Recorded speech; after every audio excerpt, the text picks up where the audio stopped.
Bonjour à tous, c'est Alex d'excelformation.fr et dans cette nouvelle vidéo, je vais vous présenter une nouvelle série d'astuces qui vous permettra d'en apprendre davantage sur le fonctionnement d'Excel, ce qui vous permettra de pouvoir booster votre productivité. Alors vous trouverez très régulièrement de nouvelles vidéos sur la chaîne, alors pensez à vous abonner et surtout à activer la clochette de notification afin d'être sûr de ne manquer aucune astuce et de devenir rapidement un pro d'Excel.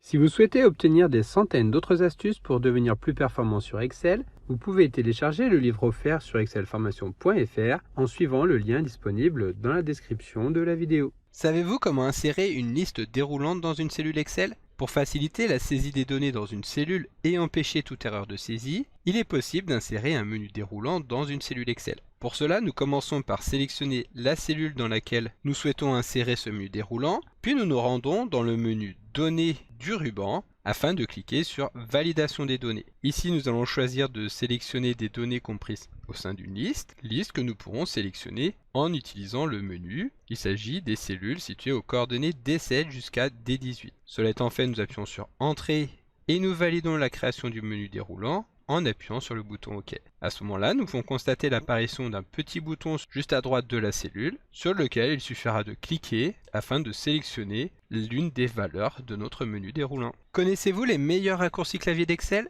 Voici un top 5 des meilleurs raccourcis clavier d'Excel. Tout d'abord, pour ouvrir l'éditeur de macros VBA, il suffit d'appuyer sur la touche Alt F11, ce qui nous permettra de venir développer nos macros commandes en VBA. Ensuite, lorsque nous aurons créé notre macro, pour la lancer rapidement, il suffira d'appuyer sur les touches Alt et F8 pour afficher la fenêtre de lancement, de création, de modification et de suppression des macros VBA. Pour afficher directement l'onglet Formule du ruban, nous pouvons appuyer sur les touches Alt U. Cela permettra également d'activer le raccourci du ruban afin de lancer une commande en appuyant uniquement sur les touches affichées à l'écran. Le raccourci clavier CTRL majuscule et O permet de sélectionner les cellules de la feuille de calcul dans lesquelles se trouvent des commentaires. Ensuite, pour afficher rapidement l'aide d'office, nous pouvons appuyer sur la touche F1. Et pour finir, si nous souhaitons vérifier l'orthographe de la feuille de calcul active ou de la plage sélectionnée, il suffira d'appuyer sur la touche F7. Alors si vous souhaitez découvrir d'autres raccourcis clavier et imprimer votre fiche mémoire, rendez-vous sur excelformation.fr. Vous y trouverez également l'application Excel Shortcut qui vous permettra de créer vos propres raccourcis clavier. Savez-vous comment remplacer une partie de texte dans une cellule Excel en utilisant une fonction? Pour effectuer un remplacement d'une partie de texte par une autre dans une cellule Excel, nous pouvons utiliser la fonction substitut. Pour cela, nous allons pouvoir utiliser la fonction substitut. En tant que premier argument, nous allons venir sélectionner la cellule dans laquelle se trouve le texte dans lequel nous voulons effectuer un remplacement, ici la cellule B8. Ensuite, nous allons saisir le texte que nous voulons remplacer. Il s'agit ici du texte @mail.fr que nous venons évidemment saisir entre guillemets. Et pour finir, nous allons saisir le nouveau texte, donc le texte que nous voulons afficher à la place de celui-ci, c'est-à-dire @excelformation.fr. Nous validons ensuite la fonction et Excel va bien effectuer le remplacement. Pour étendre la formule sur l'ensemble des cellules de la colonne, nous nous plaçons sur la poignée de recopie, c'est-à-dire en bas à droite de la cellule, afin d'effectuer un double clic. Savez-vous comment réparer des dates mal formatées sur Excel? Lorsque nous récupérons des données exportées depuis un logiciel, il peut arriver que les dates soient mal formatées. Ici, Excel ne va donc pas considérer qu'il s'agit de dates, mais bien de valeurs numériques. Et pour que celle-ci prenne la forme d'une date, nous allons pouvoir utiliser la formule suivante. Donc tout d'abord, nous allons vouloir extraire la partie droite grâce à la fonction droite. Donc ici, nous venons saisir le texte dans lequel se trouvent les données, c'est-à-dire la cellule B8,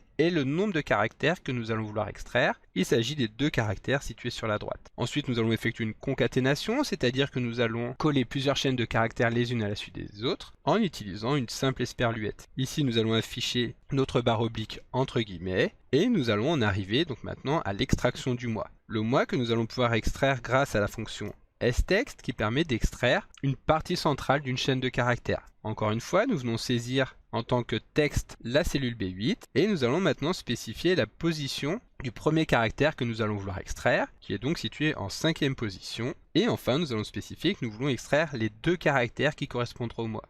Nous fermons la parenthèse et nous ajoutons une nouvelle barre oblique. Et pour finir, nous allons pouvoir récupérer l'année grâce à la formule gauche. La formule gauche dans laquelle nous allons venir saisir encore une fois la cellule B8 et nous allons spécifier que nous voulons en extraire les 4 premiers caractères. Cela étant fait, nous fermons la parenthèse et nous pouvons valider notre formule dans laquelle nous allons effectivement retrouver la date. Seulement, comme vous pouvez vous en rendre compte ici, cette date est placée sur la gauche de la cellule car Excel n'a pas encore compris qu'il s'agissait d'une date. Si nous voulons convertir cette donnée en une date, il suffit de la saisir entre parenthèses et de la multiplier par 1 afin de forcer Excel à la convertir en tant que date, ce qui veut dire bien entendu que ici Excel n'a récupéré que la valeur numérique, mais il s'agira tout simplement de nous rendre dans le menu Accueil afin de lui donner donc l'apparence d'une date en sélectionnant le format date courte. Maintenant que notre date est correctement formatée, nous allons pouvoir appliquer la même formule et le même format de cellule sur l'ensemble des cellules de la colonne en utilisant tout simplement la poignée de recopie. Savez-vous comment convertir directement des dates US lors de l'import des données Excel? Lorsque nous importons un fichier CSV généré à partir d'un logiciel,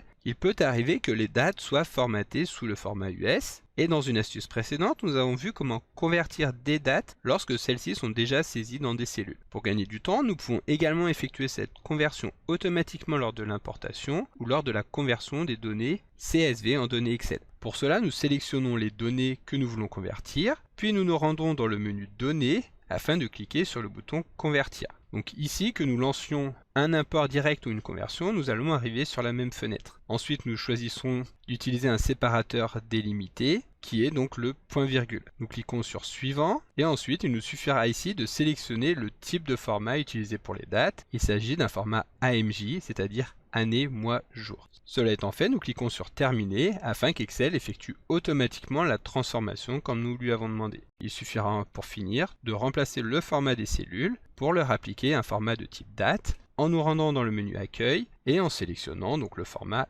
date courte. Avez-vous déjà eu un problème de formule qui ne se calcule pas sur Excel? Parfois, il peut arriver qu'Excel nous affiche une formule à la place du résultat attendu par celle-ci. Ce sera particulièrement le cas lorsque nous manipulons des fichiers Excel générés automatiquement par une application tierce. La raison est que les cellules concernées sont définies avec un format de type texte. Il suffit alors de convertir ces cellules avec un format nombre pour qu'Excel affiche correctement le résultat des cellules. Donc ici, nous sélectionnons toutes les cellules problématiques, puis nous nous rendons dans le menu Accueil. Nous pouvons effectivement constater que le format est un format texte et il nous suffira d'appliquer un format nombre.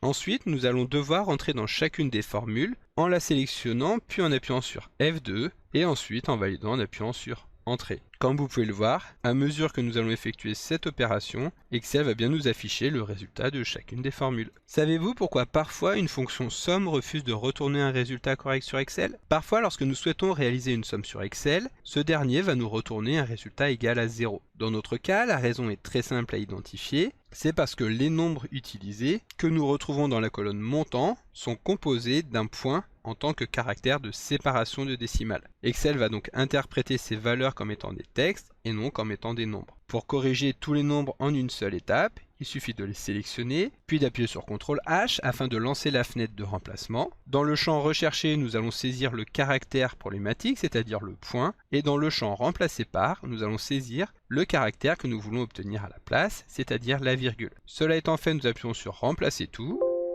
Excel nous informe qu'il a effectué 10 remplacements et comme nous pouvons le constater, maintenant la fonction somme retourne la valeur attendue. Savez-vous comment calculer des bonus sur Excel? Pour calculer des bonus très rapidement sur Excel, nous pouvons utiliser la fonction recherche-v. Tout d'abord, nous allons venir saisir la valeur qui va nous servir de base pour calculer le montant de la commission. Il s'agira ici du montant des ventes réalisées par Aldo Berman. Ensuite, nous allons venir saisir les coordonnées du tableau dans lequel se trouve la règle de calcul des bonus. Donc il s'agit du tableau situé aux coordonnées F8 jusqu'à G13, que nous allons passer en coordonnées absolues en appuyant sur la touche F4, ce qui va permettre d'insérer les dollars automatiquement. Ensuite, nous allons renseigner le numéro de la colonne dans laquelle se trouve le montant du bonus que nous voulons récupérer. Il s'agit ici donc de la deuxième colonne. Nous venons donc saisir la valeur 2. Enfin, pour pouvoir effectuer une recherche qui n'est pas une valeur exacte, mais une valeur à minima égale au montant des ventes réalisées, nous allons spécifier que nous voulons effectuer une recherche approximative en saisissant la valeur vraie sur l'argument valeur proche. Si nous validons, Excel va nous retourner 0, étant donné que la première valeur qui ne dépasse pas les 23 263